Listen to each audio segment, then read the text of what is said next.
Now, before we dive into the course, I want to give you a course overview, kind of a little roadmap of where we're headed and what you can expect to learn here. We're going to start off with some very basic information about why WPF. Why do you want to invest the time and maybe even a little frustration in getting your head wrapped around these new ideas and technologies? And then we're going to talk about getting set up for the course, downloading, and installing a free version of Visual Studio Community 2015. We'll do a little tour, talk about some interface things, some peculiarities of Visual Studio, help you get the speed there. Then we're going to jump into WPF. We're going to talk about some of the basics of understanding WPF. WPF as opposed to WinForms, basic layout in WPF, those sorts of things. Then from there, we're going to jump into XAMLL. Now, XAMLL is an integral part of WPF, and understanding how to work with XAMLL is going to be key here. First of all, we're going to talk about what XAMLL is, and we're going to get into things like elements and attributes, namespaces that are currently being used in WPF, functionalities like property elements, type converters, markup extensions, those sorts of things. Then we'll spend a little bit of time talking about WPF layout, margins and padding with our elements, visibility, element alignment, transforms, the ability to move things around, tilt them, turn them, those sorts of things.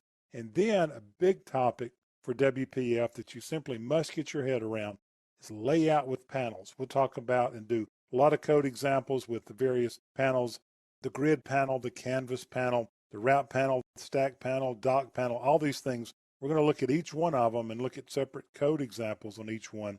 And then we'll jump into content controls and we'll talk about those. And then we're going to take all of this and use what we've learned to put together a sample application. And this thing's pretty neat. It's not a fully working application, but it does get you at least to the point of building a working interface and seeing all these various panels and elements and functionalities working together for a pretty slick looking interface. Now, after that, we're going to continue and build on kind of what we've seen in the sample application and talk about some of the other controls that we can use, such as list box, those sorts of things. And we'll see some really cool things that can happen in WPF that you're just not used to with items controls in the old world. Then we're going to kind of go back to basics on a couple of things. We're going to talk about logical and visual trees, why you need to know about them, how to view that visual tree in Visual Studio, some of the nuances of Visual Studio, what to do if you can't see that live visual tree, show you how to set that up. And then we're going to talk about dependency properties. Now, we're not going deep here, but I'm going to give you what I think is one of the clearest, easiest to understand, simplest explanations of dependency properties that will help you get a grasp on the power of these things and why you want to dig deeper and get more involved with these. And then we're going to close out the course talking about look and feel issues, WPF restyling. We're talking about working with styles, skins, and themes, and I think you're going to like what you see here.